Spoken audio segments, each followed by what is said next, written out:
Bon, bah déjà, tout d'abord, merci beaucoup de m'accueillir ici. C'est vrai que je vous viens bien moins souvent qu'à une certaine époque parce que j'habite plus loin, mais c'est toujours un plaisir. Et c'est un honneur d'intervenir dans ce contexte. Donc, du collège, comment ça se passe? Vous étudiez Étudier sur 6 semaines à peu près avec Ouais. différents intervenants. On a eu. Là, on a terminé ce sujet ou on Ah, continue? j'ai terminé, on a eu Ravo avec le grand, non, son fils. Son fils de grand, avec Tobali, différents sujets, Ravenkov, sur Ribi. On a fait Super. des sujets comme ça où pas trop long pour pas perdre du monde en route et suffisamment long pour avoir un peu une vue d'ensemble. Alors exactement, on va essayer d'avoir une vue d'ensemble sur un sujet qui est complexe. Donc on va pas, je suis pas là pour vous refaire chaque lave et de la Gemara que vous avez fait. Juste qu'on réfléchisse à cette question de Tsar Ba'al Haïm, qui est une notion à la fois très connue et comme toutes les notions très connues, très mal connues. Et comme toujours, le plus efficace, c'est quand même de revenir aux Mekorot, aux sources dans la Gemara et dans la Torah, avant d'aller voir ce qu'en disent les Acharonim.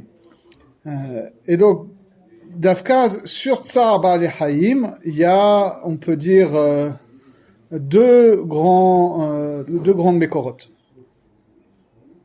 La première, c'est toujours difficile d'ailleurs ça c'est une question aussi qu'on peut avoir quand on étudie la Gemara, quand on a deux sougiotes qui parlent du même sujet, finalement quelle est celle qui est la sougia fondamentale et quelle est celle qui vient rajouter quelque chose?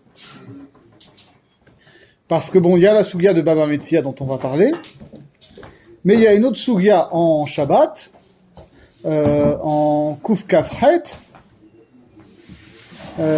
qui nous dit Amar Rav Yehuda Amar Rav Be'ema shenafla le'amat hamayim mevi karim uchsatot maniach tartea. On nous dit que à Shabbat, s'il y a un animal qui est tombé dans un fossé, dans un canal, etc., on va amener des couvertures, des choses comme ça, pour que l'animal ne se blesse pas, ne souffre pas, parce que pour l'instant on n'arrive pas à le sortir, c'est trop compliqué de le sortir. On va faire en sorte que d'ici à ce qu'on arrive à le sortir, il ne souffre pas. Et la Gemara dit Ve'aka mevatel keli me'echano, mais pourtant tu as un problème, c'est dans la sougia de Mouktsé là-bas, c'est dans toute direction de Mouktsé. Comment ça se fait que t'as une couverture qui peut servir normalement et là tu vas faire que ta couverture, tu peux plus t'en servir pour autre chose. Donc c'est un problème en termes de Mouktsé. Ça va, Rav Yehuda au nom de Rav, ça suppose que mais va-t-elle Keli Me'echano derabanan, ça c'est un Issour derabanan, comme tous les Issours de Mouktsé, mistamment. Et ça, Ba'al Haïm deoraita. Et Atit deoraita, Vedaché derabanan. Or, l'interdit de laisser souffrir, pour l'instant il faut distinguer ça, de laisser souffrir des animaux, c'est un interdit d'Oraita, hein, et donc ça repousse les interdits des Rabbanan.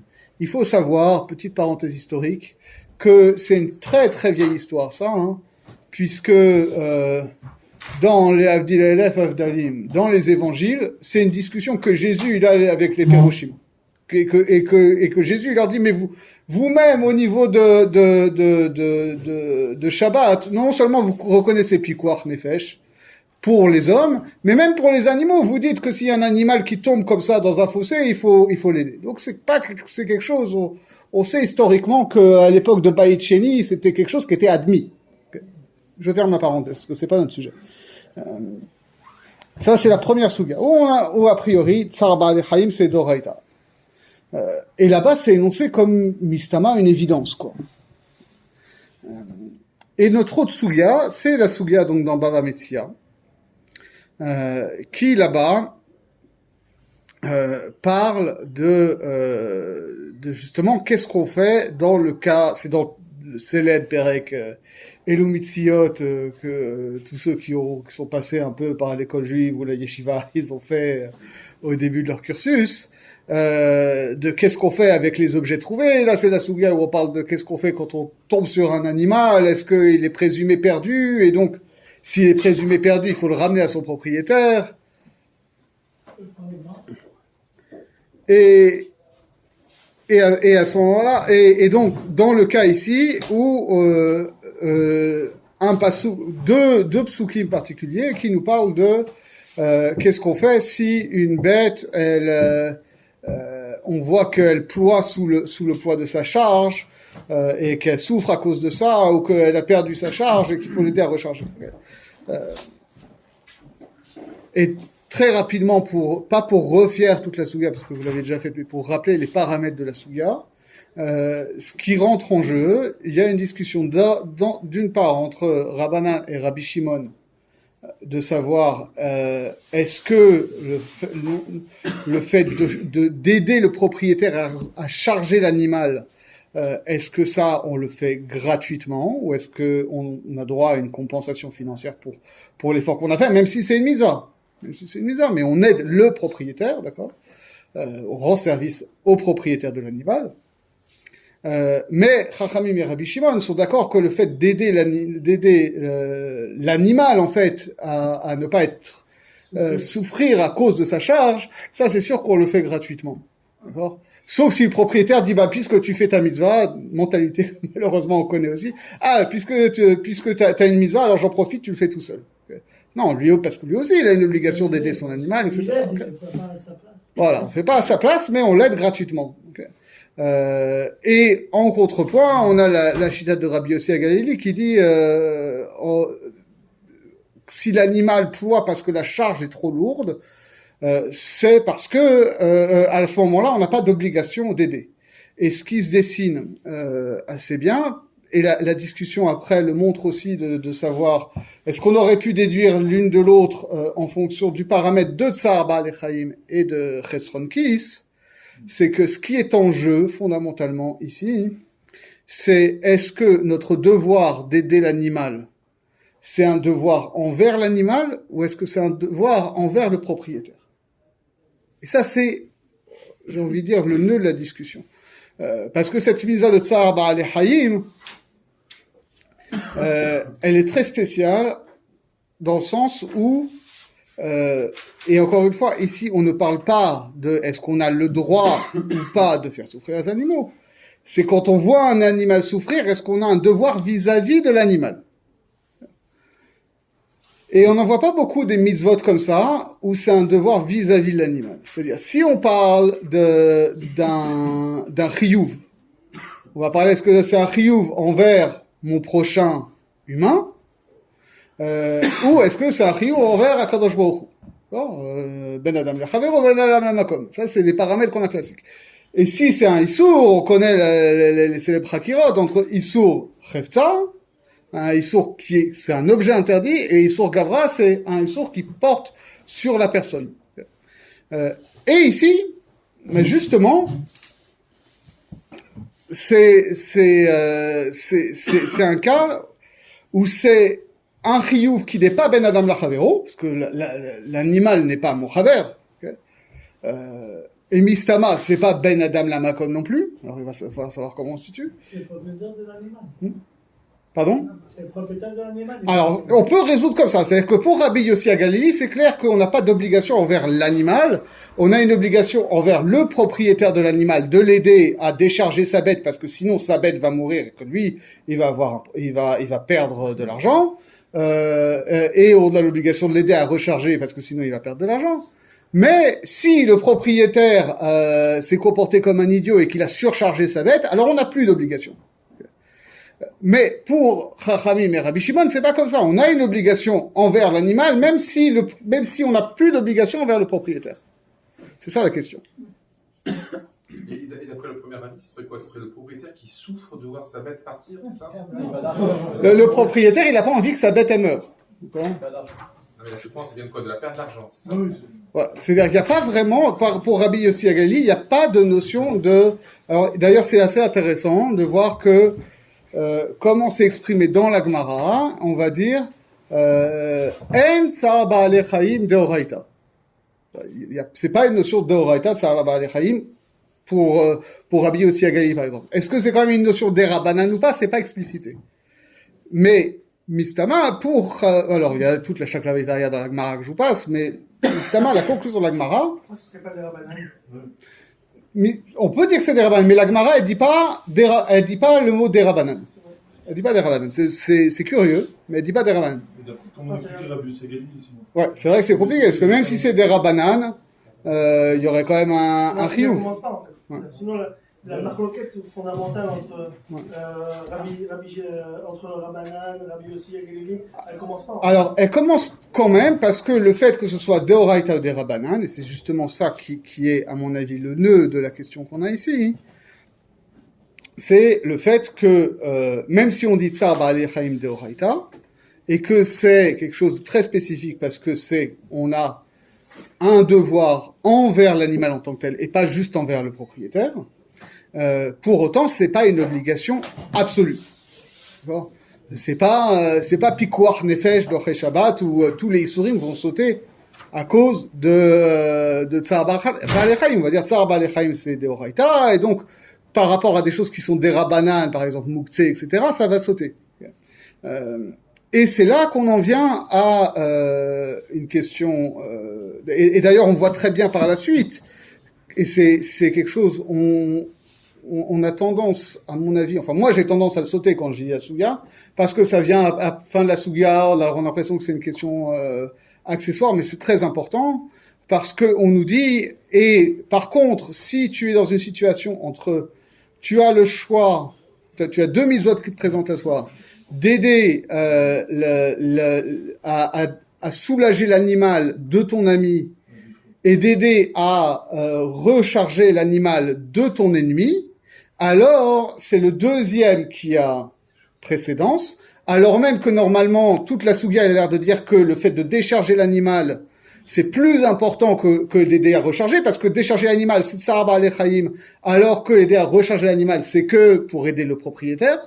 Mais on dit, non, par contre, quand il s'agit entre rendre un service, même dans le cas de Tsar Ba'alei Chaim, à quelqu'un avec qui tu t'entends déjà bien, et d'aider à ton ennemi à recharger son animal, alors la deuxième a précédence, pourquoi? Pour t'enseigner à maîtriser ton mauvais penchant. Ce n'est pas ceux qui nous disent ça. Non. Oui, le pasouk il utilise sonecha, il dit pas, c'est le pasouk lui-même qui a compréhension de sonecha pour travailler les midot, pour te dire que fondamentalement, voilà. Et donc ça aussi c'est lié. Et on voit que là ça rajoute un troisième élément. Parce que il y a l'élément donc de Ben Adam Lechavero, de Chisron Kis, il faut que j'aide le propriétaire de l'animal parce que pour pas qu'il perde d'argent, etc. Il y a le deuxième guéder qui est une obligation très spéciale de Tsar Ba'alei Chaim envers l'animal, et il y a une notion qui a l'air d'être encore plus importante, qui a l'air d'être suprême, qui est de travailler les midot. D'accord ? Et Rav Sachs, le regretté grand rabbin d'Angleterre du Commonwealth, il développe ça dans un livre que j'ai traduit, je fais un peu de pub, qui s'appelle en français « Dieu n'a jamais voulu ça », sur comment dépasser la violence religieuse. Il dit, si on veut dépasser les guerres de religion, les haines entre individus, etc., les beaux discours, ça suffit pas. Comment est-ce qu'on résout ces problèmes-là? C'est d'Afka en travaillant ensemble. Et il se base là-dessus. Il dit, si on veut résoudre les problèmes qu'on a avec les musulmans ou avec les chrétiens, machin, faire des réunions et des blabla, ça trouve tout de suite ses limites. Par contre, faire des projets communs d'Afka avec des gens avec qui, a priori, on est méfiant, avec qui on fait pas confiance, etc. Faire des projets communs sur la base de valeurs morales universelles, ça permet justement de dépasser les préjugés, de construire la confiance, etc. Mais en quoi c'est plus fort que l'usage des Rabbanan et de Raïta, ça, j'arrive pas... Mistama, c'est la conclusion de la Gemara. La Gemara est finie là-dessus. Non, mais non, c'est pas la question. Maîtriser son instinct, c'est important, c'est hyper important. Mais pourquoi à ce moment-là, tu pourrais le faire à un autre moment de maîtriser ton instinct? Alors parce qu'effectivement, c'est Là, ici, il y a un problème avec la BMA. Tu es en train de trouver. Si c'est un ballerine de Raïta, comme on dit, parce que la BMA ne repousse pas, elle ne dit pas que c'est un ballerine de Rabbanan. Et on peut être conflictuel. Elle maintient que c'est un ballerine de Raïta.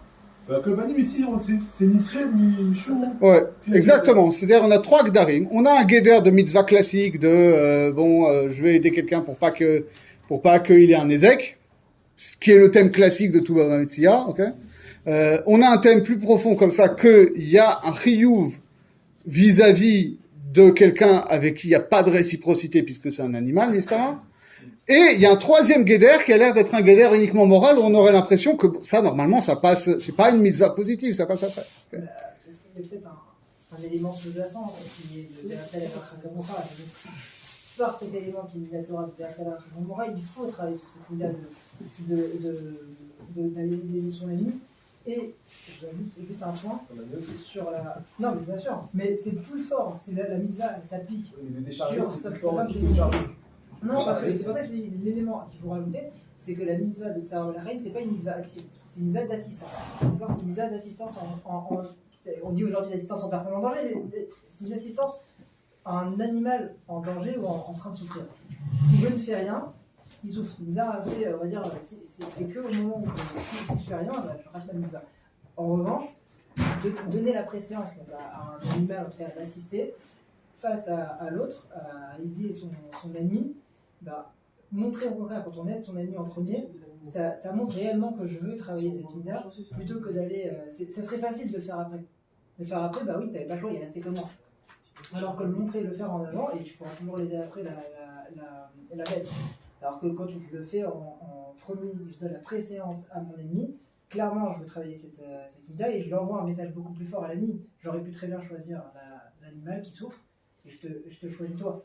Donc, je pense qu'il y a tout cet élément sous-jacent de et qui est Minatora pour le coup. Ouais. Donc, mais ça veut dire que donc tu établis une hiérarchie entre différentes mitzvot de Horaïta. Donc forcément en fonction de critères qui sont méta par rapport à Stam, l'énumération positive des mitzvot. Avant de bien prioriser, de toute façon il y a 2 mitzvot de Horaïta qui se présentent. Il y a des règles, c'est que la mitzvah, pas tout le monde mitzvah. Non mais il n'y a pas, les deux sont devant toi. C'est pas les mêmes, l'une c'est chargé, l'autre c'est déchargé, c'est pas pareil. Non, mais c'est pas le même niveau, il n'y a pas de déchargé. Oui, mais c'est ça. Justement, c'est cool. Les origines. Donc ça veut dire que si il s'est indiqué nulle part qu'il serait interdit d'être cruel. Alors ça, on va y venir. Ça, c'est justement l'autre aspect. On va revenir à ce sujet-là parce que ça court, à mon avis, dans toute la souga. Peut-être juste. Alors, pareil, je sais pas, après ça reste à prouver, mais dans l'idée, c'est-à-dire que peut-être finalement que la mitzvah de Tzahar Balachaim, justement, elle nous a été donnée, c'est un peu un tikkun hamidot pour pas qu'on développe une midah de cruauté en nous, et donc pour qu'au final on soit pas cruel envers les hommes. Donc quand on a le choix d'aider un homme qui finalement est le but de la mitzvah de Tzahar Balachaim, ça va passer avant. Oui, tout à fait. C'est un des aspects qu'on va voir, c'est-à-dire que ce qui a l'air, tu as tout à fait raison, de sortir quand même de cet ensemble complexe de la Souga, qui met l'obligation envers son prochain, l'obligation envers l'animal, etc., c'est que le Tzahar Balachaim n'est pas envisagé de manière isolée. Il est envisagé dans un réseau d'obligations envers son prochain et envers son prochain humain. C'est-à-dire, on n'est pas dans un cadre qui dirait que j'ai un Tzahar Balachaim parce que je m'identifie totalement à l'animal et que la distance entre l'humain et l'animal est abolie. La distance entre l'humain et l'animal, elle est respectée. C'est dans sa 80, sauf dans la Gemara Shabbat. Sauf dans la Shouga Shabbat. Où c'est juste l'animal qui est quelque part et tu dois le prêter assistance. Tout à fait. Donc ça, il n'y a pas d'homme qui intervienne là-dessus. Voilà. Mais on voit que dans la Souga, qui a l'air d'être la Souga clé, puisque c'est celle qui nous donne la source dans le Passouk, là on voit que tout de suite c'est pris dans ce réseau-là. Alors maintenant je passe au deuxième aspect, qui est celui que tout le monde croit très bien connaître sur Tzahar Balachaim, que, mais alors Tzahar Balachaim, c'est vrai que c'est important, mais dès que on a besoin pour une raison X ou Y, dès qu'il y a un intérêt pour une raison X ou Y, alors ça saute. Tout le monde a entendu ça. C'est une forage. C'est mes forages. Ça dépend où c'est mes forages. On l'a vu ça où? Alors justement, parce que moi aussi je connais ça par cœur. Moi aussi, j'ai appris ça par cœur. Pourquoi? Parce que le Rama, il le ramène. Là-bas, on l'a vu dans Even Haezer. Je rappelle le contexte pour ceux qui l'ont pas sous les yeux. Là-bas, dans Even Haezer, si je ne me trompe pas, où est-ce que j'ai noté? Je l'ai perdu, c'est pas grave. Siman He, Seifut Dalet. Okay. À propos du Sirus. Alors d'ailleurs, c'est intéressant que là-bas, donc, pourquoi c'est dans Even Haezer? Parce que on parle des halachot, des obstacles au mariage, et on parle de quelqu'un qui a été malheureusement castré. Et donc on en vient à parler de l'interdit de castrer non seulement les humains, mais les animaux, qui est une mitzvah en soi, qui mistama n'est pas déduit mitzvara de Tsar Ba'alei Chaim, qui est une mitzvah mais forechet dans la Torah. Mais là-bas, non seulement il y a ce issour-là, on nous dit que c'est un issour qui concerne aussi les Bnei Noach, donc c'est pas du tout pachout qu'on puisse demander à un non-juif de faire le sirus pour nous.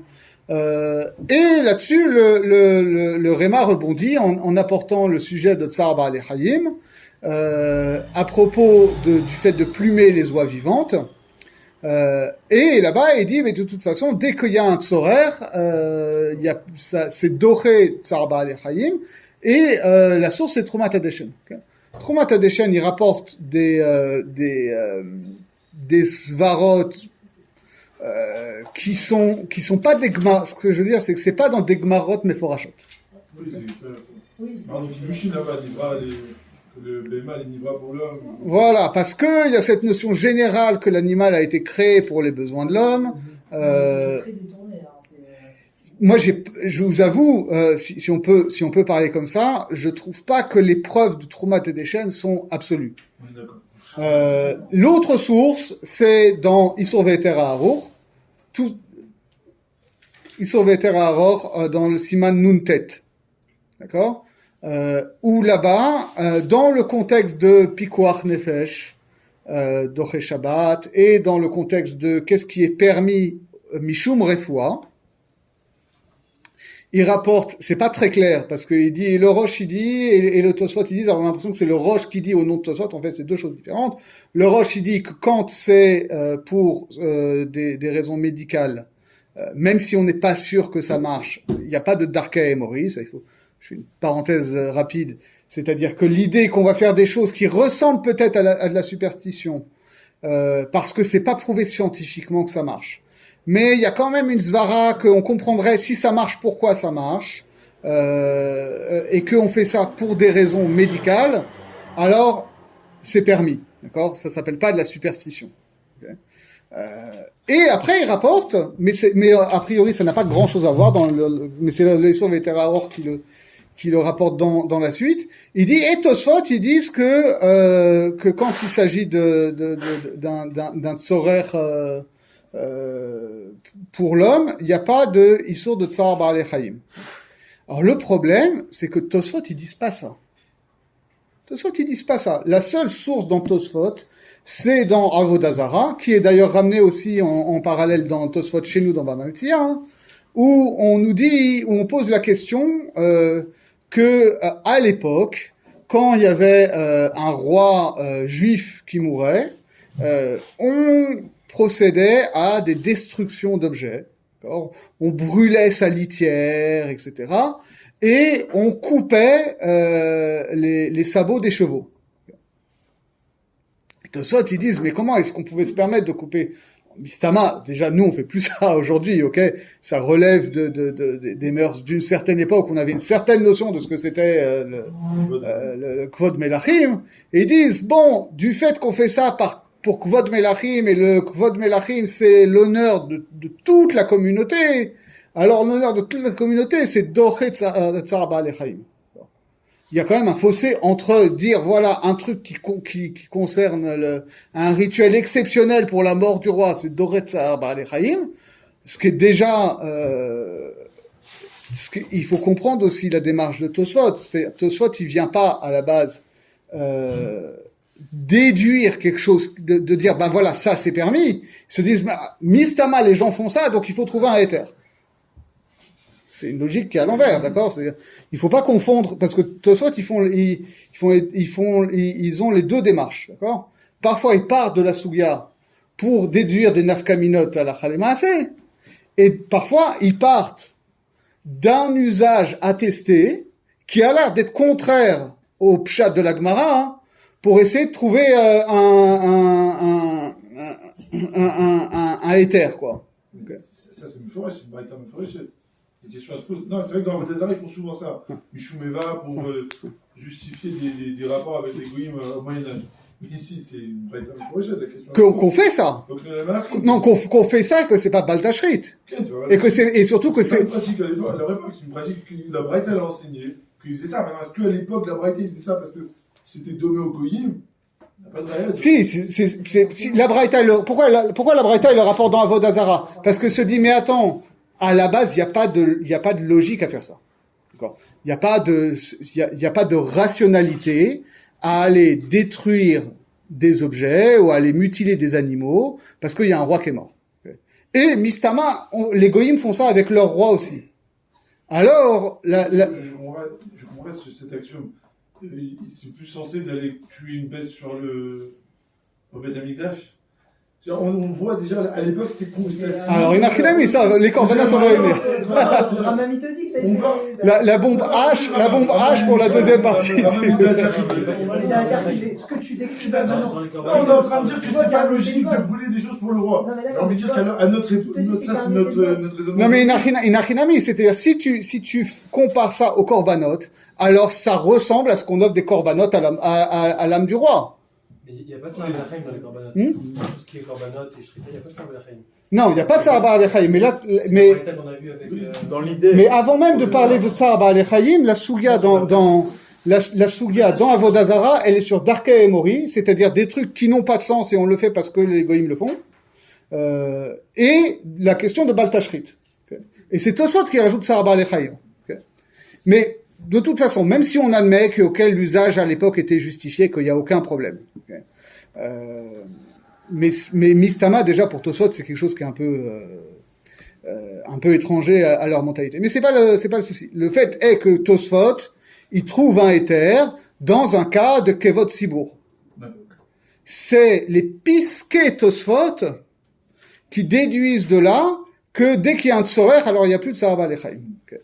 Bon, im Kabbalah Nekabel, la halakha, elle a été fixée comme ça parce que les Piskei Tosfot, il faut savoir que on sait pas trop d'où ça sort.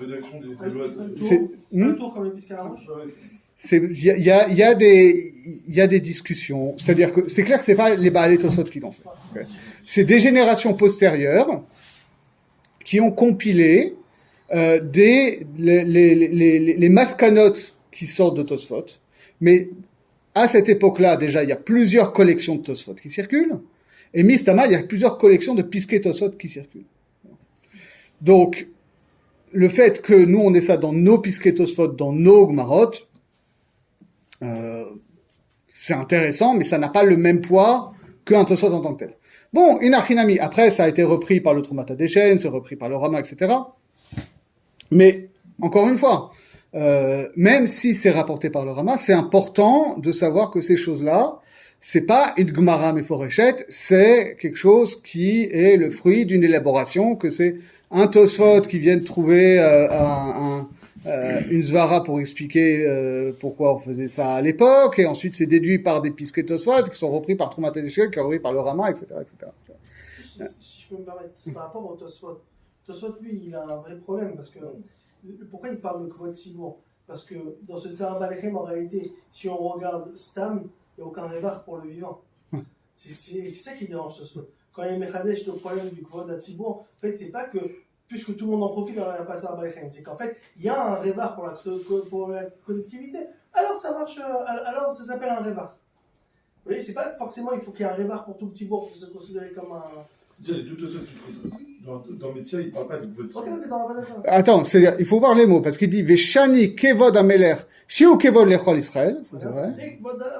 Kvod Rabbi vedache lechol vedache. Parce que est-ce que le kavod bémet c'est quelque chose, c'est un vrai révar? C'est ça la question. C'est pour faire honneur à Israël et d'un autre côté un vrai tsahar, Ouais. si c'était un kavod d'un homme, peut-être ça aurait pas suffi. Exactement. Donc ça veut dire que il y a une différence entre kevod rabim, que tu peux revar kol hatzibur, si tu veux l'exprimer comme ça, et le fait qu'il y ait des individus qui peuvent en profiter de manière individuelle. C'est là où je veux pas assimiler le kavod au revar. Je veux dire que kavod c'est juste un honneur, c'est pas forcément un revar suffisant pour tsahar balechai.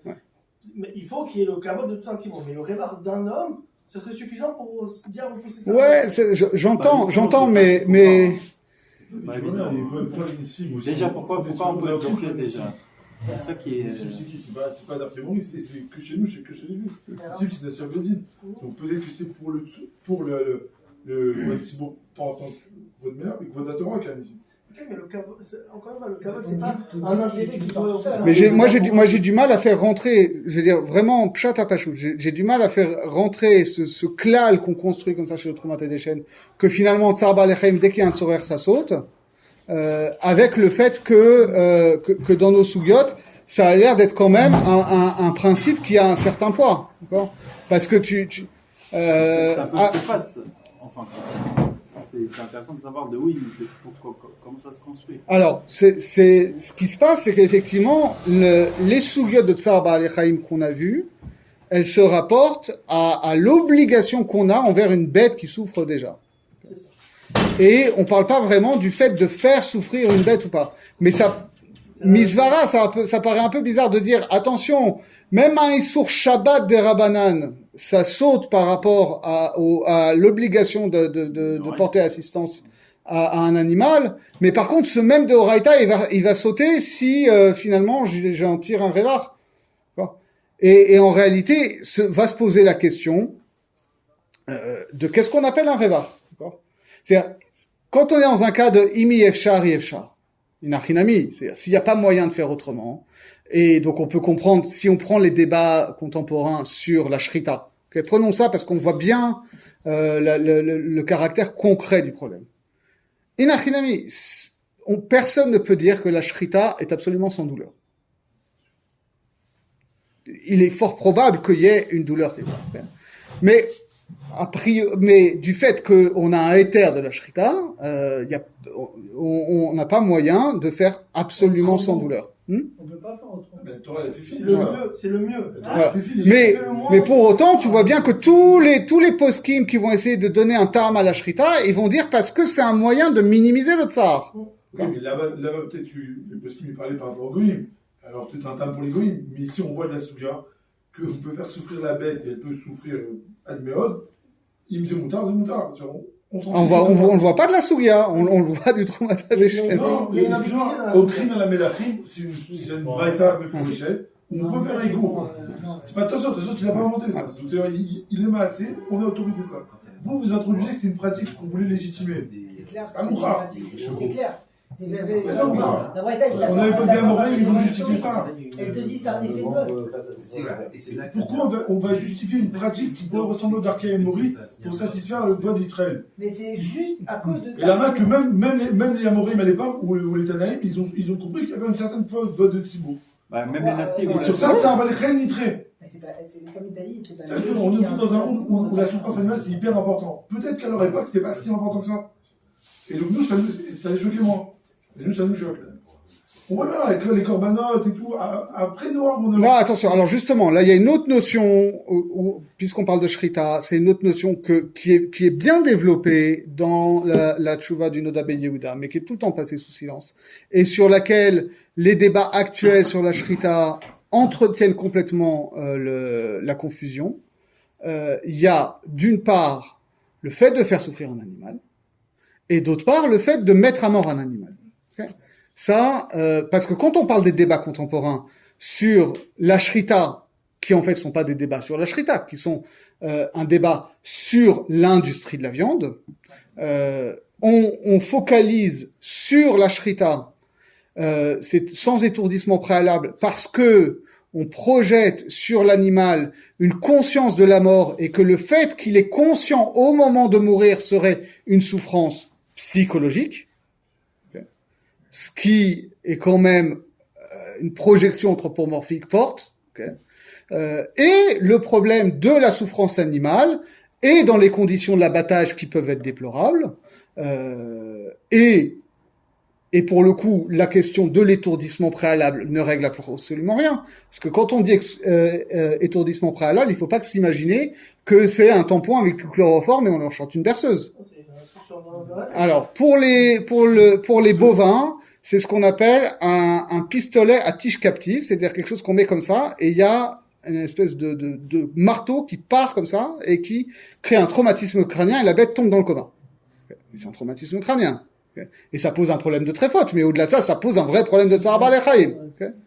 Oui, Et- il va aller plus loin dans l'anthropomorphisme, c'est-à-dire qu'au moment où il va passer devant ce truc-là, il va se prendre le pistolet. Mais Nachinami, ça règle pas le problème. Il faut savoir, pour les, je continue la petite boutique des horaires, pour les ovins, comment c'est une espèce de bâton avec 2 électrodes comme ça, et la bête bouge, et on lui coince les tempes entre les électrodes, et on l'électrocute. Pour les volailles, elles sont suspendues par les pieds, et on les plonge dans des bains d'eau électrisés. Ouais. Ça fait bzzz, bzzut. Et il y en a 2 sur 3 qui ressortent déjà mortes.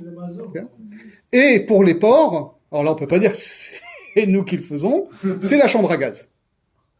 Okay, c'est-à-dire souvent c'est comme ça, c'est-à-dire que alors vous le voyez pas parce qu'on les met dans une espèce de monte-charge, ça descend, ça se ferme, ça les gaze et puis ça remonte et ils sont morts. On n'a pas vu la mort, mais ils ont c'est Tsar Balei Chaim Gamour, ok. Après, dans Tsar Balei Chaim aussi, il y a 2 notions. Il y a la souga que dans la Metzia et même de Shabbat en réalité, c'est que la bête est déjà en souffrance et que je veux éviter une souffrance qui va durer en réalité. Et il y a celle où moi, dans la pratique, je vais lui voilà, ça, il y a une différence. Oui, mais justement, ça paraît contradictoire de dire que t'as un chiyuv de faire cesser une souffrance déjà existante, mais t'as pas de issour de créer une souffrance. Qui a dit qu'il n'y a pas eu... Ah, par rapport à tout naturel. Ouais. Sur le il a raison, c'est pas logique. Non, s'il n'y a pas d'utilité. Alors après, ça dépend ce qu'on appelle l'utilité. C'est-à-dire, c'est parce qu'on le voit et en fait, on voit que les poskim pour essayer de trouver un smart supplémentaire. Enfin, je crois que c'est déjà en Trumat HaDeshen. Il dit que le fait que la bête soit chargée de sacs, etc., c'est déjà une souffrance pour elle. Alors, sauf qu'on voit bien, justement, avec la chita de Rabbi Yossé à Galilée, qu'il y a une notion d'un poids qui est supportable pour la bête et un poids qui est pas supportable pour la bête. Donc, en réalité, tout ça, c'est une question de guéder. C'est encore une fois, on va transposer l'homme à ce que nous on a comme conscience. Mais un âne, par exemple, si on le charge, une charge normale, il n'est pas forcément en souffrance. Il est conçu pour ça. Il n'est pas forcément en souffrance. Bah, on s'imagine qu'il doit être en souffrance. Il n'est pas en souffrance, mais ça lui crée un inconfort. Il préférait ne pas porter, mais ça va, ok? Il est Hamor, ils sont élevés pour ça, ils sont sélectionnés pour ça, etc. Mais, si on se met à sa place, c'est probable qu'il préférerait aller gambader sans rien plutôt que c'est ça que je dis. C'est que quand on se met à sa place, on peut pas comprendre ce que la mais Inachinami, même si on pose comme hypothèse que ça lui crée une légère souffrance de porter, ça n'empêche qu'il y a des gdarim dans la souffrance. Et même si on admet, en suivant le Trumat HaDeshen, que une souffrance animale, si c'est pour les besoins de l'humain, c'est permis, ça ne veut pas dire nécessairement que c'est open bar. Okay? Ça veut dire qu'il s'agit d'évaluer dans chaque situation comment on peut atteindre un optimum entre la souffrance animale et les besoins humains. Et d'ailleurs, vous voyez que on ne fait pas rentrer forcément de logique purement comptable et économique là-dedans. C'est-à-dire que, à mon avis, il faudrait voir, mais on peut pas déduire même de ce que dit le Trumat HaDeshen, de tout ce qui permet de maximiser les profits est permis et que donc on a droit de créer des souffrances animales de masse, systématiques, etc. Parce que la seule différence, c'est ce que vous Il y a l'inconfort de cela et la souffrance du repas. Mais c'est comme vous et moi, on porte un sac. Si c'est supportable, on porte un sac tous les jours. C'est inconfortable peut-être, on le porte. Et il y a la souffrance. Et à un moment donné, il y a un seuil à partir duquel l'animal il est en souffrance. Et ce seuil, c'est bien dont on parle dans la vie. Mais tu peux même le placer autrement, le seuil. C'est-à-dire, même si tu dis, parce que là, le Rama classique, il parle de plumer les oies vivantes. Là, vous savez, Ça doit- ça avait. On se demandait pourquoi les vivants, il y a besoin de. Il a besoin des plumes pour la sauce-foot. Tu l'as, il n'est pas très bien.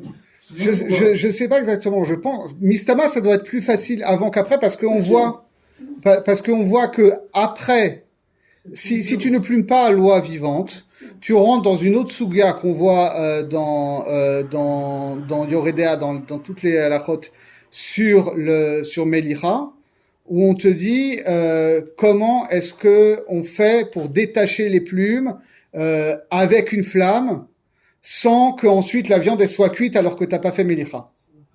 Okay.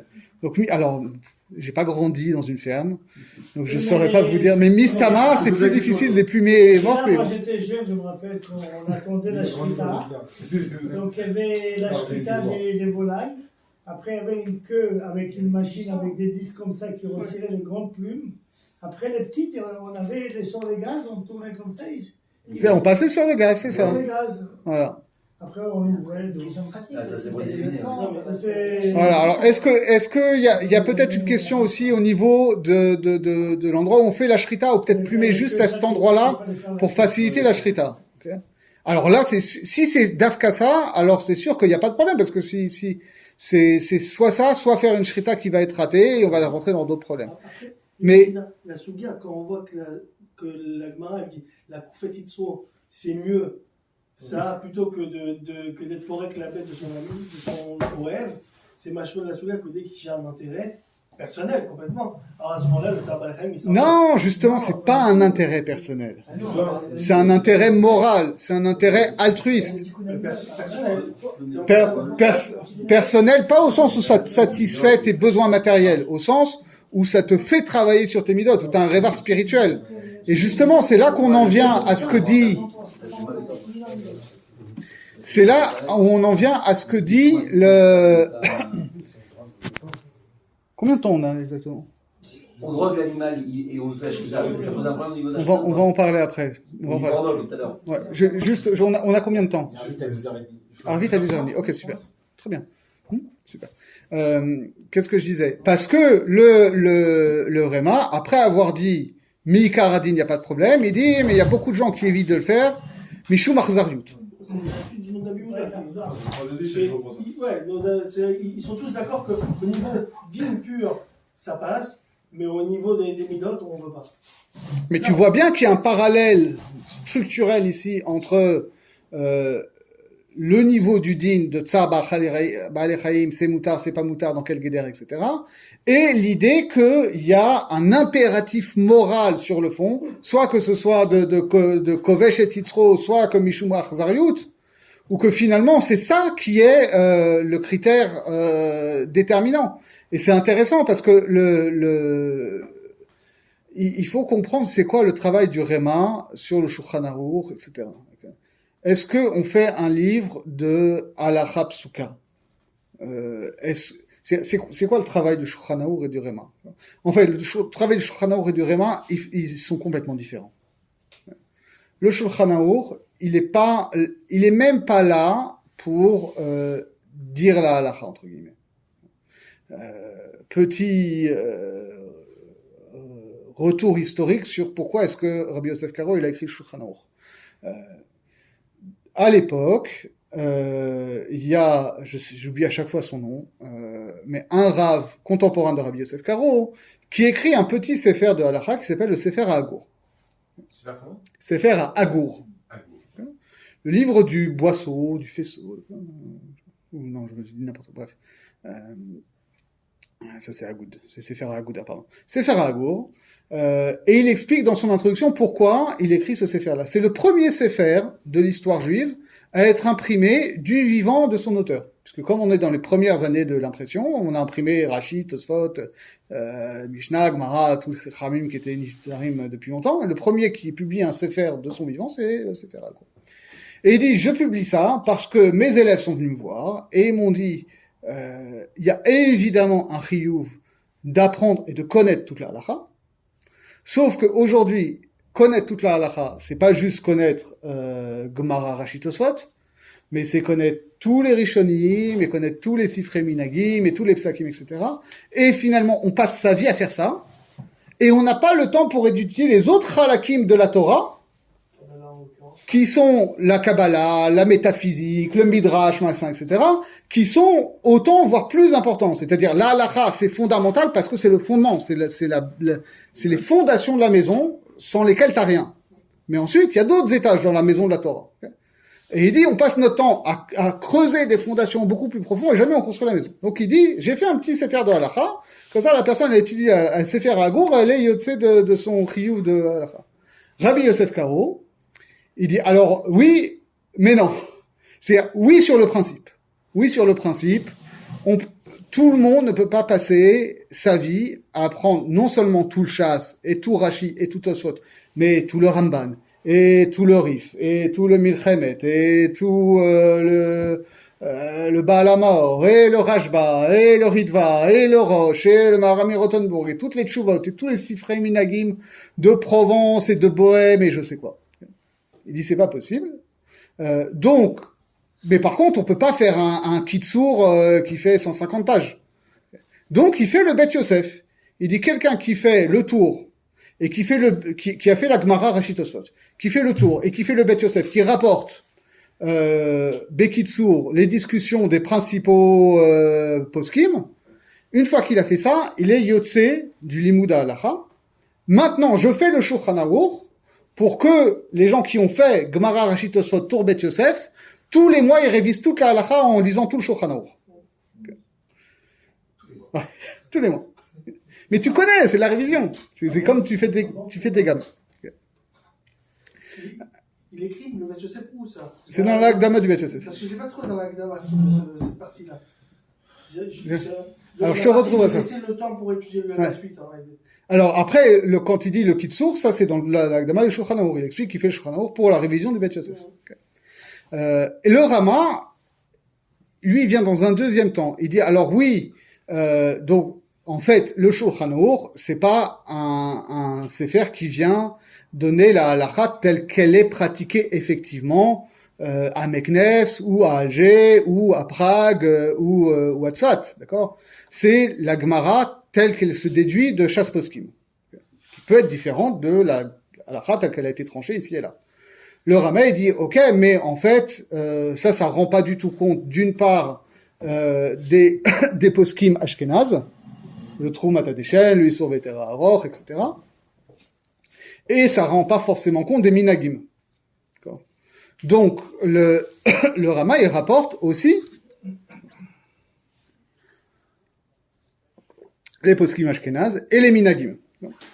Et ça, c'est un débat qui traverse toute la halakha, avant même, déjà, c'est un débat à l'époque de Ramenuta, mais on voit ça déjà dans la Gemara, et on verra ça plus tard, entre les poskim lituaniens et polonais. Finalement, qu'est-ce qui prime? Est-ce que c'est la déduction d'après la Gemara, avec des Zarot et des Chakirot, ou est-ce que c'est la façon dont les gens pratiquent et ont toujours pratiqué, etc.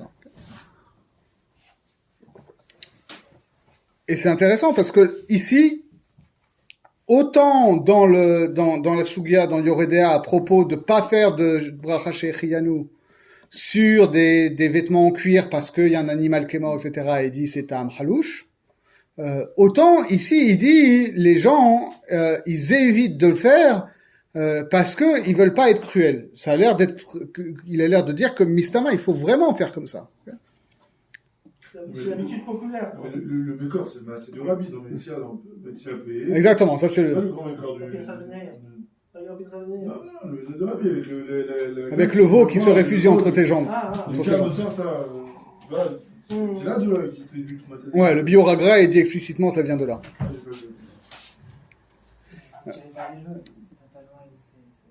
Parce que là-bas, c'est parce que c'est un tzaddik qu'on lui demande un raffinement particulier. C'est parce que c'est rapide qu'on lui demande un raffinement que tu peux pas dire ça. Un raffinement, il a pris très long d'histoire. Oui.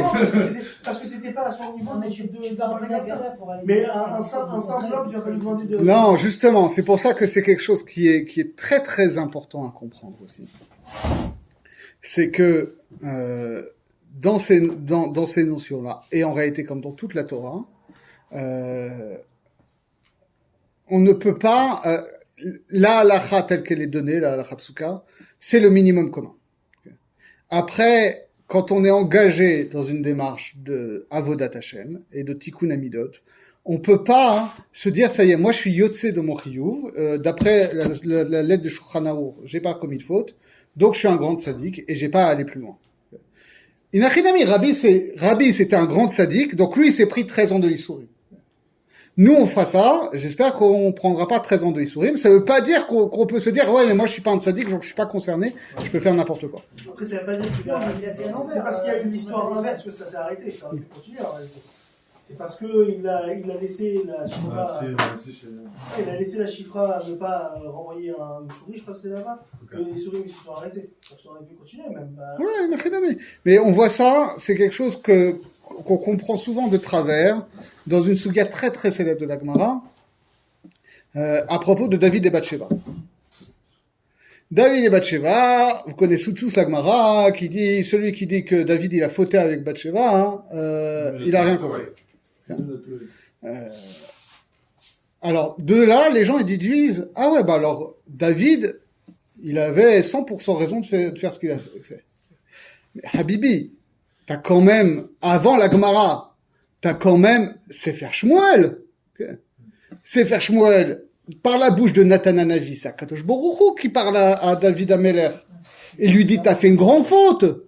Par la grande faute que tu as faite, ton fils premier-né de Bathsheba, il va mourir, ok? Le frère aîné de Shlomo, il meurt à cause de ça. David, il écrit, je sais pas combien de Télim en disant, c'est la plus grande faute du monde que j'ai fait. Okay. Donc, quand la Gemara, elle dit ça, que David lohata, elle veut pas dire David, il avait raison et à kol beseder. Okay. Elle dit, al pia alacha, il a commis aucune faute. Voilà. Alachiquement parlant, c'est-à-dire, s'il était passé devant un tribunal, il aurait pas pu être condamné. Non, devant un beddin, acquitté. Aucun problème, monsieur, vous n'avez transgressé aucune loi. Non, ça pour c'était un goy. Chiti, il a Chiti, c'est un goy. Auria Chiti, Inachinami. C'est un midrash qui dit ça. Auria, il a reçu Bathsheba uniquement parce qu'il a fait un deal avec Shaoul. Ça, c'est le problème de Ouria. Que Ouria soit pas un gars clean, David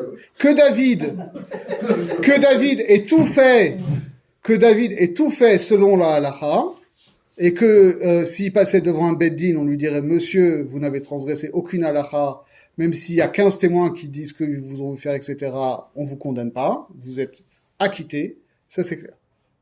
Que David a commis une faute morale, c'est méforage dans le Nord. C'est méforage de la bouche d'un navire, c'est méforage de la bouche de David Améler lui-même. Quand même plus fort que la Gemara. Donc qu'est-ce que ça veut dire ça? Ça veut dire que nous, on doit, chacun à notre niveau, se dire que, ok, il y a la halakha, il y a des cadres de base, mais ça, c'est le minimum.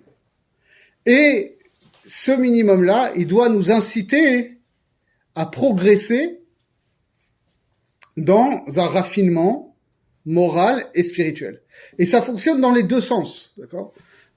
C'est-à-dire que le Rabbi Chaim Vital, il dit ça dans Sha'arei Kedusha. Il dit, c'est vrai que, en termes de Kabbalah, la Asiyat Mitzvot, ça fait le tikkun de la Neshama. Alors que le tikkun amidot, ça concerne pas la neshama éternelle, chelek elok amimal, etc. Ça concerne justement nefesh abéhémit, c'est-à-dire quelque chose qui fonctionne au niveau des émotions, etc. Et que donc ça relève pas des mitzvot de la Torah. Mais dit-il, ce nefesh dont on fait le tikkun avec le raffinement des midot, c'est le malbouche dans lequel la neshama, elle va pouvoir résider dans notre corps. Ce qui veut dire que quelqu'un qui fait toutes les mitzvot du monde, mais qui fait pas tikkun amidot, dit le Rabbi Chaim Vital, il construit des châteaux sur du sable. Parce que sa pratique des mitzvot, elle est complètement désincarnée. Alors, Hinachinami, celui qui dit oui, l'important c'est le tikkun amidot, et la pratique des mitzvot, ça ne me concerne pas, il reste à un niveau très faible, et ça fonctionne pas non plus. Mais ce que ça veut nous dire, c'est que il peut pas y avoir vraiment d'incarnation du travail qu'on fait des mitzvot s'il n'y a pas tikkun amidot, et que le tikkun amidot mène aux mitzvot et réciproquement. Je pensais à ça, que quand la Gemara dit la Kouf et Titzro, il y a peut-être un lien, je te le disais juste avant l'Iran, c'est un lien avec la Nefesh Behamit en soi, que c'est à peu près le même niveau, quoi. Il y a une BMA face à moi, j'ai ma propre BMA à l'intérieur de moi, il n'y a pas de pression forcément plus de l'un de l'autre. La Gemara, tu dis si, ta BMA à toi, elle est plus intéressante. On peut tout à fait l'entendre comme ça. Moi, je l'aurais exprimé autrement, mais on voit, parce que moi, je fais le lien entre la Kof et Titzro et la Arzariut, qu'on voit ici, et que finalement, on a un chiyuv envers l'animal, mais ce chiyuv envers l'animal, c'est pas un pur chiyuv envers l'animal, parce que c'est un chiyuv qui nous engage nous en tant que sujet, d'accord?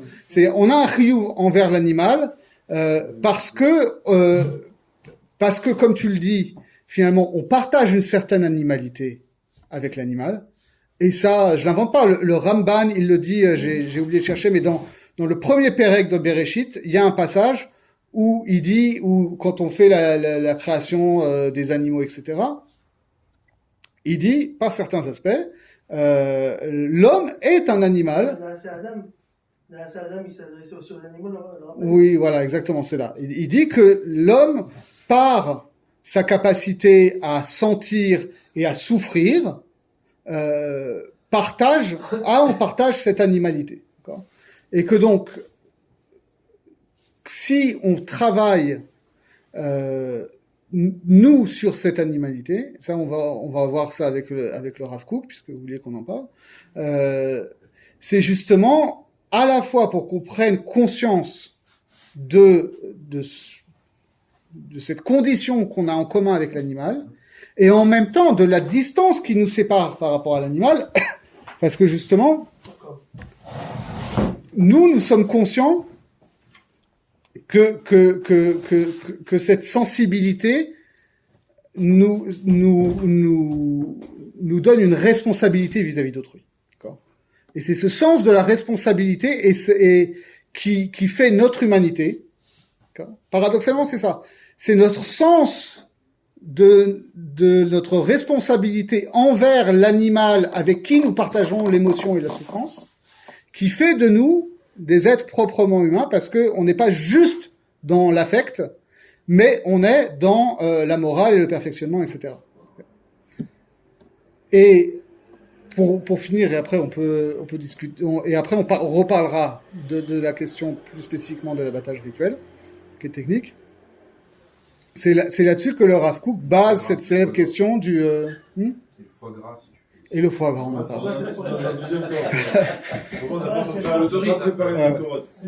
un type qui l'autorise. Ouais, t'inquiète. Je t'avais de l'autre, tu Arrête de se faire, ça, il l'autorise. Le foie gras, on le fait une fois. On est hongrois. Non, mais les Alsaciens, qu'est-ce que tu vas chercher les Hongrois, les Alsaciens? La prochaine fois, Ça, c'était leur foie gras. Ah, tu veux pas du foie gras? Là, c'est que le cerveau avec les. Après, on va voir. J'aurais bien le faire tête à tête. Il y aura une dégustation. On va les faire avec la Khalmasa, on va ramener le foie. Parce que c'est vrai qu'il y a souvent ces histoires que le Rav Kook qui dit que l'idéal c'est le végétarisme, etc. Okay. Donc là, il y a la notion de Sahabar al-Echaïm, mais lui va beaucoup plus loin. Il a une vision globale qui est complètement fondée sur la Torah et Shas et Rishonim, etc. que finalement, mais c'est surtout fondé sur le Rambam en fait. C'est-à-dire que il y a deux principes de sa vision. Il y a d'une part l'idée qu'on voit bien que le fait d'autoriser à consommer des animaux, c'est pas un éther gamour, c'est quelque chose qui n'était pas autorisé à Adam Arishon, qui a été autorisé à Noach, qu'on voit bien ensuite au désert. Mistama, c'est pas autorisé. Il y a toute une discussion. Non, c'est marrant, pourquoi vous dites ça? Alors, c'était pas.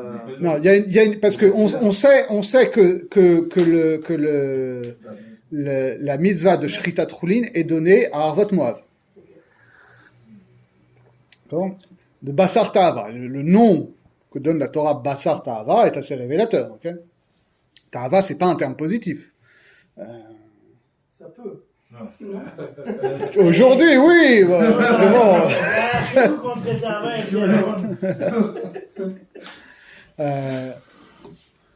et Ta'ava, Toreva, tu peux jouer comme ça. Hein. Et donc, ça entraîne une discussion entre Rabbi Ishmael et Rabbi Akiva. Rabbi Ishmael, il dit, pendant les 40 ans au désert, Bichlal, la viande était interdite, sauf si c'était un korban. Okay. Et Rabbi Akiva dit non, pendant les 40 ans au désert, ce qui était interdit, c'est de faire la shrita à des animaux qui n'étaient pas destinés à être korban. On les abattait, lui il appelle ça nechira, nous aujourd'hui on appellerait ça halal. Okay.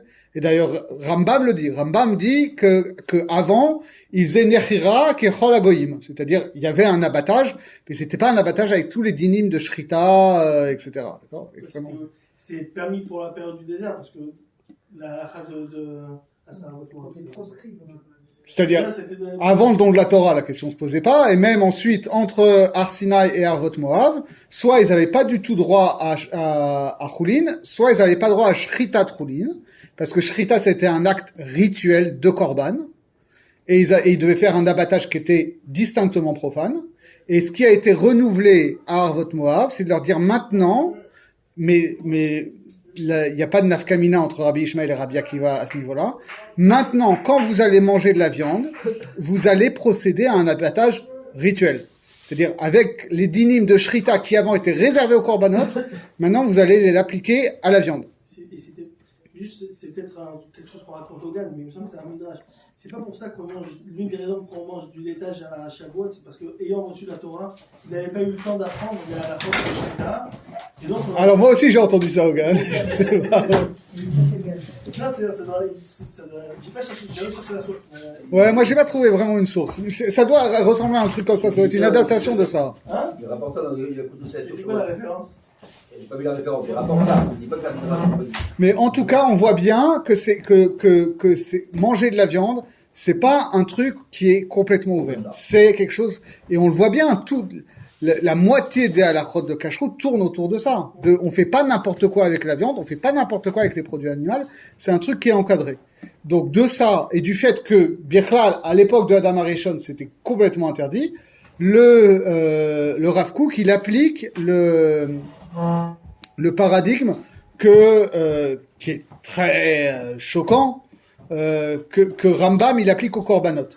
Rambam il dit les korbanot c'était une concession aux usages idolâtres de l'époque, c'est-à-dire si tout d'un coup Moshe Rabbeinu il avait dit vous savez quoi, Akadosh Baruch Hu il veut pas de korbanot, il veut juste des tfilotes, il aurait dit mais c'est quoi la religion New Age machin que tu nous amènes et tout, on n'a jamais connu ça.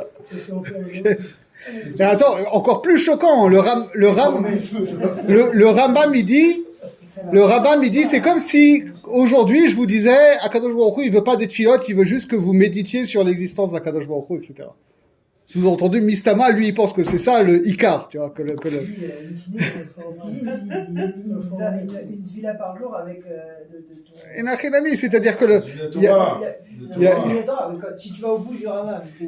Rambam, il a une vision évolutionniste, on va dire, de la religion. Il dit, il y avait un état de la religion qui demandait des corbanotes physiques. C'est plus sur ça, c'est plus le service direct d'Hachem, ça. Ouais, sur ce sujet-là, il dit, sur la Avodat Hashem, il y avait une notion qui était adaptée au niveau des korbanot à l'époque antique, qu'aujourd'hui, on a dépassé ça, on a compris par tout le travail des Nevi'im que le Ikar, c'était pas le Maaseh à korbanot, c'était la Tfila, c'était la Tshuva, etc. Et implicitement, ce que dit Rambam, c'est que on comprend nous aussi maintenant que le Ikar de la Tfila, c'est pas de réciter les mots et machin, etc.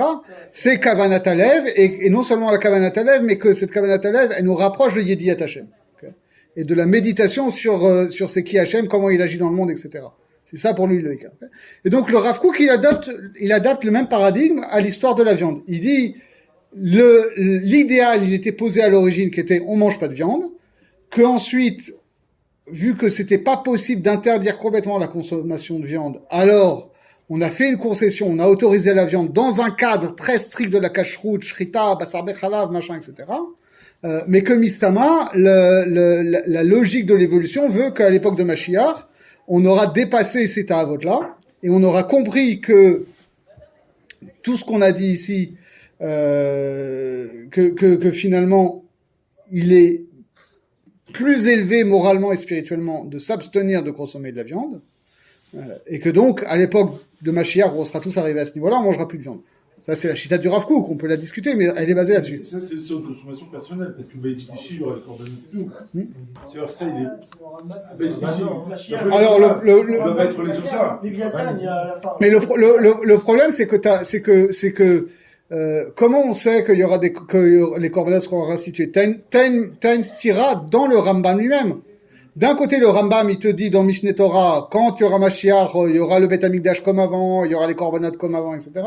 Et l'autre côté, dans le Moreh Nevuchim, il te dit, les korbanot, c'était une concession à la Avodah Zarah de l'Antiquité.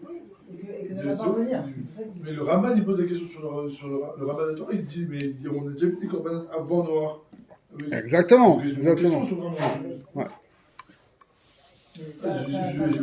Ouais, non, mais je l'ai. C'est-à-dire, est-ce qu'on fait la scission? Est-ce qu'on accepte des végétariens pour notre consommation personnelle, parce que peut-être on n'est pas Raoul, mais les korbanot, on les accepte et ils vont revenir, parce que c'est cool la chaîne, peut-être.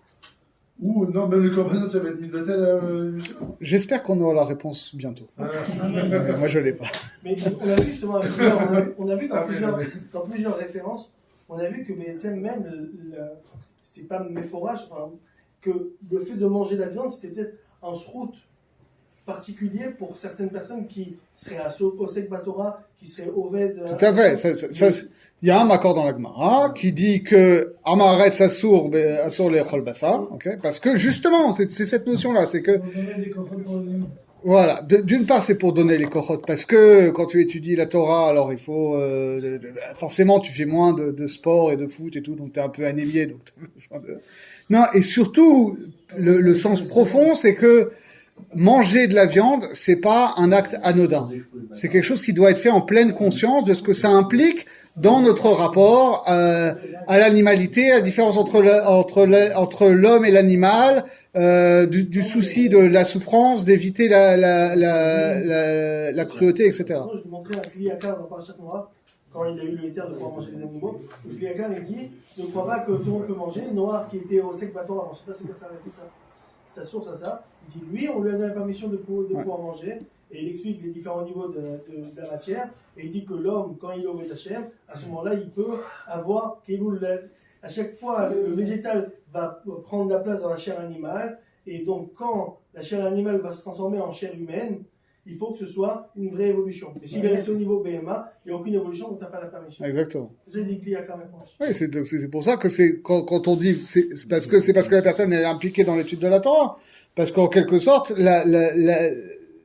l'animal, il faut comprendre, ça c'est quelque chose, je le répète tout le temps parce que c'est une notion que je trouve fondamentale. Le Maharal, dans Chidushé Agadot, Baba Batra, Perek Asfina, où là-bas on parle du Léviathan, etc. Et il dit, c'est quoi le Léviathan? Est-ce que le Léviathan c'est un animal qui existe vraiment? Est-ce que c'est une métaphore? Il dit non, c'est pas une métaphore, c'est une créature réelle, mais qui n'existe pas sur le plan physique, mais c'est une créature qui existe dans un monde intermédiaire, qui est la créature la plus parfaite que Hachem a créé. Et alors, qu'est-ce que ça veut dire, on va manger la chair du Léviathan? Les gens, ils s'imaginent que manger, c'est la notion matérielle qu'on a de manger. Il dit, il y a un concept plus général de manger, qui est d'aller prendre un élément extérieur et de se l'assimiler pour passer à un état de perfection plus grande. J'ai un manque, et je vais combler ce manque par un élément qui est hétérogène par rapport à moi, qui va se transformer en une partie de moi, et moi je vais passer à une perfection plus grande. Et donc il dit, quand on dit que les tzadikim vont manger la chair de Léviathan, c'est ça. C'est qu'ils vont atteindre le degré de shlemut que le Léviathan il a aujourd'hui. Et il dit, c'est pareil dans le pasouk, où la Torah nous dit, ve'achalta et kol ha'amim, et tu dévoreras tous les peuples. Il dit, la Torah, elle fait pas de politiquement correct. Le Léviathan ramène ce pasouk bidou, à la fin. C'est la même époque que le Maharal. Donc. Et il dit, la Torah, elle fait pas du politiquement correct. Si elle voulait vous dire, tu extermineras tous les peuples, elle aurait dit, Ishmata et kol ha'amim. Ve'achalta et kol ha'amim, ça veut pas dire ça. Ça veut dire que c'est chaque peuple, il y a quelque chose qui fait sa spécificité, qui a un côté positif, et que le rôle du peuple juif, c'est d'aller trouver dans chaque nation quel est l'aspect positif pour se l'assimiler, et puis pour finalement rassembler tous les particularismes dans un particularisme universel qui va être celui du peuple juif. Et bon, bref. Mais donc ça veut dire que l'animal, quand tu le manges, ça veut dire que tu dois l'assimiler, et que quand il s'assimile à toi, il passe à un niveau de perfection supérieur. Si toi, tu es au même niveau que l'animal, alors c'est du cannibalisme en quelque sorte. Et plus que ça, regardez, il y a un pasouk dans la Torah, avant, quand il y a l'institution des corbanotes, il y a marqué, quelqu'un qui tue un animal en dehors du Mishkan, Dam Shafar, Dam Yachashevlo. Il a versé du sang, ça lui sera raconté comme du sang. C'est-à-dire, c'est le même langage qu'on parle que pour tuer un homme. C'est dans Vayikra, ouais. Okay, donc c'est un langage très fort. Ça veut pas dire que c'est interdit de manger de la viande, mais ça veut dire que c'est quelque chose où ça doit être fait en pleine conscience, on va dire. Alors maintenant, parce que l'heure est tourne, c'est ça. L'histoire de pourquoi est-ce que on n'accepte pas un étourdissement préalable par un endormissement au gaz ou machin, etc. Par anesthésie. Voilà. Alors, il faut être clair sur cette chose-là. Il n'y a pas un Issour Gamour. C'est-à-dire que l'Agmara, elle parle de ça. Elle dit, le problème, c'est que si à l'époque, comment est-ce qu'ils... Parce que ça se pratiquait déjà à l'époque, hein, ils mettaient un coup de massue derrière la tête de l'animal. Alors, d'une part, tu risques de rendre la bête tréfa parce que tu lui fracasses la boîte crânienne. Okay. Et d'autre part, dit l'Agmara, s'il n'y a aucun problème de tréfote, ça va quand même créer un hématome. Et donc, le sang va rester coincé dans les chairs. Et même si c'est pas un problème de dame, puisque c'est pas du sang qui est dans les veines, mais c'est du sang qui est dans les chairs, etc., au minimum, il y a un problème d'arnaque vis-à-vis du client, puisque tu lui vends une viande qui est surchargée en sang, et ensuite, quand il va faire la melicha, eh ben, il y aura plus ce sang-là, et donc il va avoir moins de viande, il va avoir payé sa viande plus chère, puisque tu vas lui avoir... Okay. La Sougia Lagmara, elle parle de ça. Ce qui veut dire que de ce point de vue-là, il n'y aurait pas de problème en tant que tel à faire un véritable endormissement préalable avec une anesthésie, du chloroforme, je ne sais quoi. Le fait est que dans l'histoire, ces histoires-là ont été proposées par ces exigences prétendument au nom du bien-être animal ont été proposées par des gens qui étaient explicitement antisémites. La discussion, elle a eu lieu dans les années 30 avec le Sridesh, avec Rabbi Yaakov Yachel Weinberg, où c'était les nazis qui demandaient ça. Donc on lui a demandé au Sridesh, on lui a dit dans ces conditions-là, est-ce qu'on peut autoriser, sachant que Meikaradin, en réalité, peut-être on peut s'arranger et tout. Il a dit tu peux t'arranger autant que tu veux, Meikaradin. Ces gens-là, c'est clair qu'ils ne le demandent pas pour le bien-être de l'animal. Ils le demandent parce qu'ils veulent pourrir la vie des Juifs. Donc tu leur donnes ça, aujourd'hui ils trouveront une autre excuse pour t'empêcher de vivre normalement. Et là aussi, alors c'est sans doute moins antisémite, moins directement visé contre nous, orienté contre nous. Mais il est clair que dans les débats qu'il y a, oui, c'est-à-dire que d'une part, il y a une volonté claire de désigner des Européens civilisés, amis des bêtes, versus des musulmans barbares, arriérés, etc. Et si on peut mettre les juifs pratiquants dans le même sac, inachinami. Okay. Et d'autre part, et c'est ça le problème de fond, c'est que dire le problème de la viande, c'est la shrita ou le halal, ça permet de faire comme s'il y avait aucun problème dans l'abattage des bovins hors shrita, comme s'il y avait aucun problème dans l'abattage des porcs, et surtout comme s'il y avait aucun problème dans l'élevage des ovins, des bovins, des porcs, des volailles, etc., où on sait que c'est des conditions déplorables.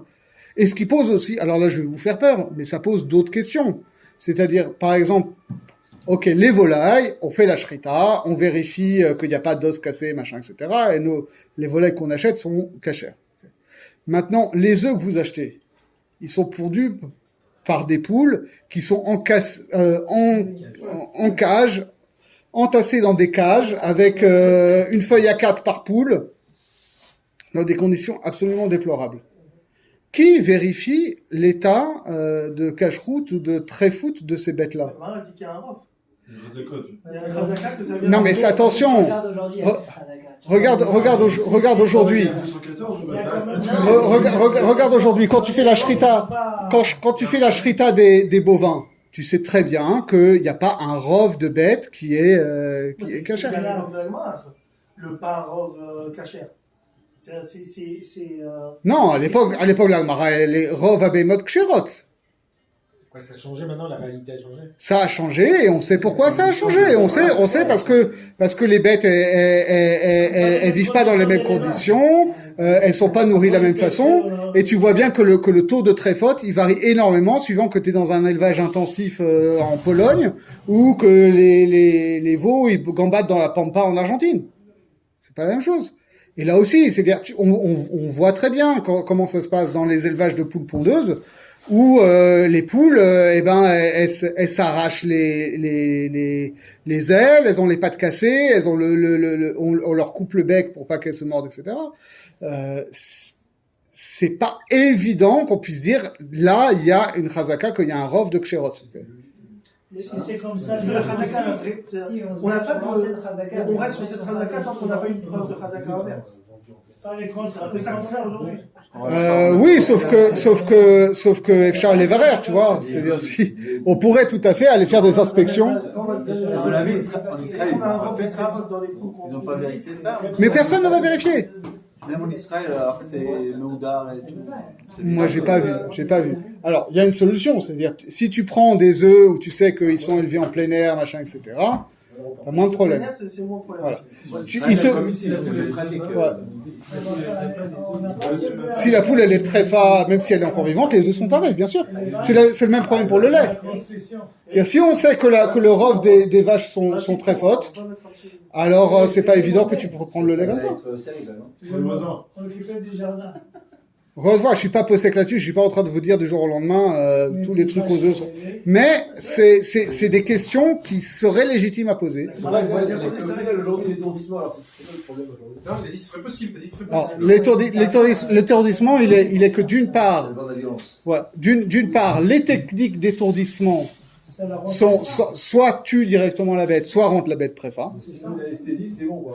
Si on faisait une anesthésie, ça réglerait le problème pour nous, mais vu la façon dont le débat est présenté, c'est sûr que demain, il trouverait une autre excuse. Parce que, encore une fois, la grande confusion qui est entretenue, c'est celle entre la souffrance physique de l'animal au cours de son élevage et à l'abattoir, et la notion, qui est à mon avis fausse, que l'animal aurait une souffrance psychologique parce qu'il est conscient qu'il est en train de mourir.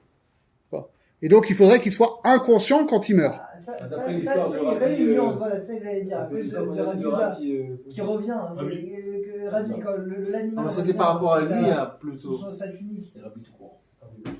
Forcément, on a l'impression en tout cas qu'il a conscience d'aller à la Bada, d'accord.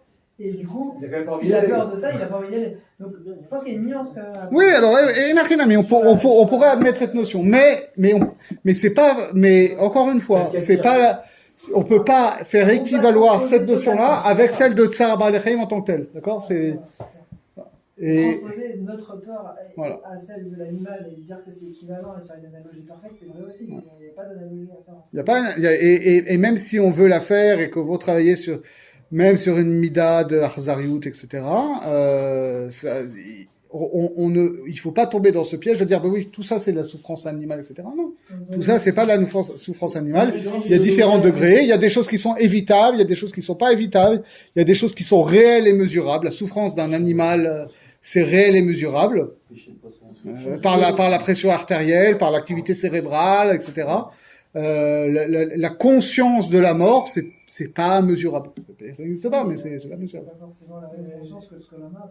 Exactement. Même, on peut les mettre une petite musique détente. On peut. Tu sais ce qu'il faut au Japon, pour le Yagyu, ils le massent à la bière et tout. On peut les détendre, les masser. Où on s'arrête? Les passions de poisson, est-ce qu'on tient compte de son tsar à lui? Quel est le niveau de comment ça arrête? Alors, effectivement, pour les poissons, il n'y a pas de Tsar Ba'al Chaim. Pourquoi? On dit qu'ils souffrent pas quand on lui déchire. Ils tuent leurs enfants. C'est quoi?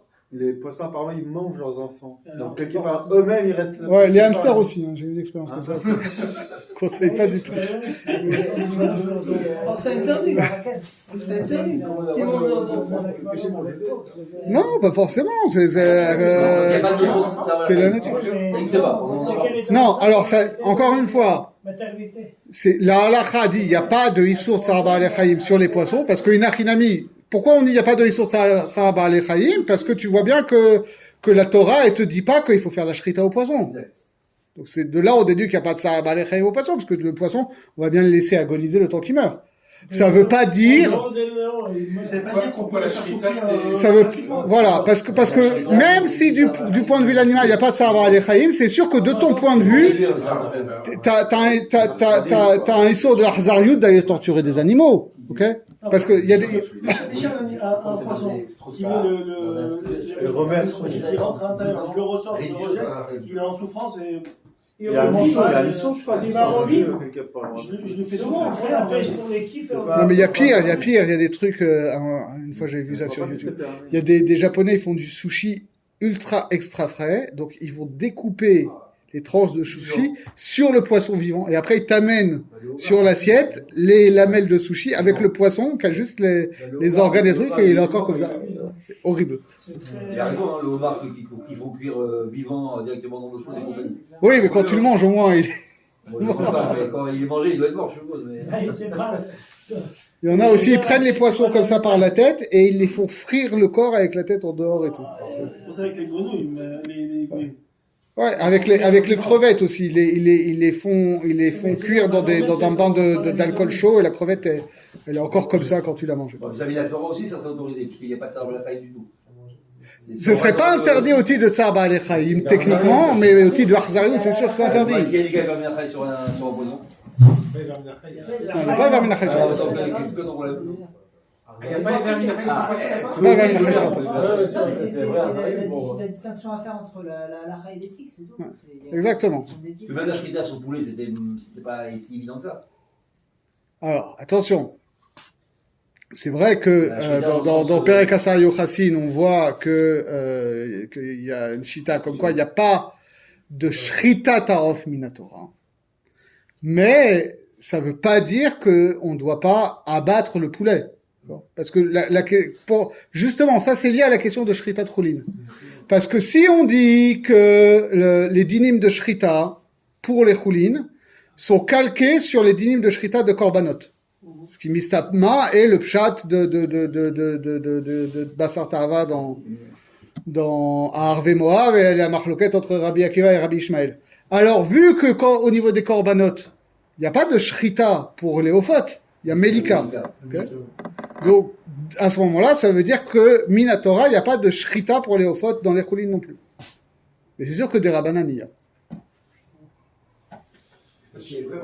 Maintenant, la condition d'élevage, est-ce qu'il n'y a pas un problème à la friche par rapport à Tsar Balechaim?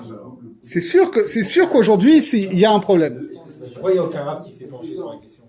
Parce que malheureusement, C'est un Tu business. vas pas interdit alors pourquoi on remettre un label par un éditeur? On peut remettre un label. En France, on achète des goïms, mais on n'a pas c'est-à-dire que c'est clair que ça c'est une grande discussion. C'est un débat qu'on a. C'est sûr que nous, en tant que juifs, on n'a pas un poids économique suffisant pour dire il faut changer les pratiques d'abattage parce que c'est Tsar Balechaim. C'est sûr que même s'il y a un Tsar Balechaim qui est fait pour le coup par des éleveurs qui sont pas juifs, même si eux ils ont un Issour aussi, Mistama, okay, de la même manière qu'ils ont un Issour Sirus, Mistama, ils ont un Tsar Balechaim. Mais bon, eux ils le font, nous on leur demande pas de le faire, on peut pas avoir une responsabilité vis-à-vis de ça. Néanmoins, mon avis personnel est qu'on aurait tout à gagner à ouvrir notre grande bouche aussi sur ce sujet. D'accord ? En disant, ok, la shrita, machin, il y a des choses où on peut pas négocier, il y a des choses où on peut faire des aménagements, dans le cadre de la halakha, mais en revanche, sur Tsar Balechaim, nous, on n'a pas la main dessus, mais on vous dit que nous, on voudrait que ce soit comme ça, d'après la Torah, et que vous aussi, vous avez un devoir là-dessus. Mais on risque de tout perdre. Parce qu'ils feront passer certaines choses et pas d'autres. Ce qui serait simple de faire aux Juifs, ils le feront. Ce qui serait difficile avec les agriculteurs, ils le feront pas forcément. Oui, mais au moins, on aura montré leur hypocrisie. On aura, de toute façon. À part ça, il y a des labels qui existent. Même maintenant, il y a des élevages qui sont considérés comme l'élevage ou autre, où ils sont élevés en plein air, ou des c'est des choses qui existent. Oui, alors le gros problème qu'on a, justement. On pourrait, en théorie. Le gros problème qu'on a, le truc qui est complètement idiot, c'est que si tu fais de l'abattage rituel, kasher ou halal, tu ne peux pas avoir le label bio. Ça rentre pas dans les critères du label bio. Ce qui est idiot. Okay. À cause de la shrita. C'est-à-dire qu'à un moment, ils avaient fait, on trouvait chez Hyper Kasher du poulet kasher bio, et ils ont dit, non, vous n'avez pas le droit de mettre le label bio. Ils préfèrent le tuer. Alors, mais il faut savoir qu'après ça a un coût. Ça veut dire que ça suppose des surveillances spécifiques et que la viande on va la payer plus cher. Alors en RS, l'élevage de poulet, il est intensif. Bien sûr. Ouais, bien sûr. C'est des sauvages. Diamant de surface. Il est de manger le bœuf. Moi, je comprends pas. Comment on peut de manger le bœuf? Il est castré, en fait. Et sinon, il devient un taureau. Ça change rien. C'est-à-dire que c'est pas parce que t'as fait. Oui, mais ça rend pas la bête taref. Ça, c'est deux dynimes différents. Oui, les sarous. Bon, il y a un issour qui a été fait dessus, mais ça ne rend pas sa viande interdite. Ça rend pas sa viande interdite.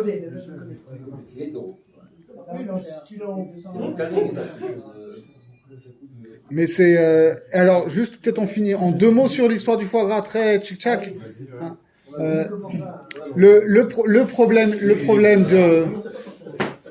Le problème essentiel du foie gras n'a rien à voir avec Tsar Balechaim. Parce que justement, on peut débattre est-ce que c'est Tsar Balechaim ou pas, même si la pratique est contraire au dinim de Tsar Balechaim. D'une part, ça n'impacte pas la cache-route du foie gras. C'est des dynimes de Tréfot qui sont pas liés à Tsar Balechaim. Par ailleurs, pour le coup, le dîme de Troumat Hadeshen en disant bah oui, mais on le fait pas gratuitement, on le fait pour une raison précise technique, on peut pas faire autrement, ça rentre dedans. Et il faut savoir aussi que aujourd'hui, le gavage est relativement moins barbare qu'avant. C'est-à-dire qu'avant, on les gavait avec des grains durs. D'accord ? Donc, on fourrait du grain dur comme ça, des grains de maïs ou de blé, alors que maintenant, on le met un tube et c'est de la purée qu'on envoie directement dans l'œsophage. il faut savoir que Ça agresse moins ça agresse moins l'œsophage, ça pose moins de tréfotes. La subière du gavage et du foie gras, on l'a pas encore étudié. Ok, alors on en reparlera. Mais, Lui, il veut juste il peut manger ou pas. Il y a un mariage demain soir. il y a le charcot là, un château brillant s'il vous plaît. Un double château brillant. Il veut aussi. T'invites ici. On va commencer. Là, c'est C'est un manière,